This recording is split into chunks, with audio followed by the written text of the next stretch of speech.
সামাজিক যোগাযোগ মাধ্যমে মিথ্যা তথ্য ছড়ালে ২০ লাখ রুপি জরিমানা কিংবা ৩ বছরের কারাদণ্ড। পাকিস্তানের পার্লামেন্টে প্রস্তাবিত এই আইন নাড়িয়ে দিয়েছে দেশটির গণমাধ্যমকে। গত সপ্তাহে পাকিস্তানের ইলেকট্রনিক অপরাধ প্রতিরোধ আইন ২০১৬-তে নতুন কিছু সংশোধনীর প্রস্তাব উত্থাপন করা হয়। সিনেটে পাশ হওয়া এই প্রস্তাব পাকাপোক্ত আইনে পরিণত হতে এখন শুধু প্রেসিডেন্টের সিদ্ধান্তের অপেক্ষা।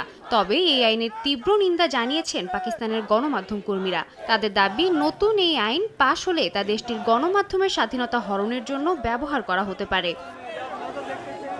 এই প্রস্তাব প্রত্যাহারের দাবিতে পাকিস্তানের ইসলামাবাদ, করাচি এবং লাহোরে পাকিস্তান ফেডারেল ইউনিয়ন অফ জার্নালিস্টের কর্মীরা বিক্ষোভ সমাবেশে নামেন। পুলিশি বাধা না মেনেই কাঁটা তারের বেড়া সরিয়ে সামনে এগিয়ে যাওয়ার চেষ্টা করেন। এ সময় আইন শৃঙ্খলা বাহিনীর বাধার সম্মুখীন হন তারা।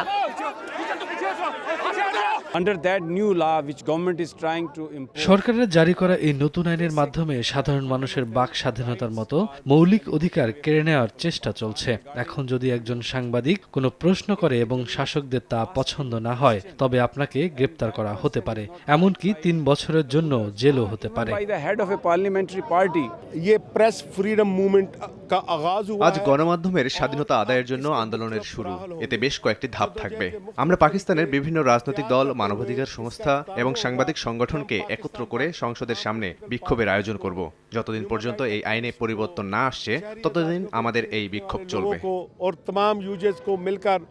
এর আগেও দেশটিতে বাক স্বাধীনতা হরণের জন্য ইন্টারনেটের গতি কমিয়ে দেয়া এবং সামাজিক যোগাযোগ মাধ্যম এক্স ১ বছরেরও বেশি সময়ের জন্য বন্ধ করে দেওয়া হয়েছিল। এবারের এই নতুন আইনও সব স্তরে সরকারের নিয়ন্ত্রণ প্রতিষ্ঠার চেষ্টাতেই তৈরি বলে ধারণা সাংবাদিকদের।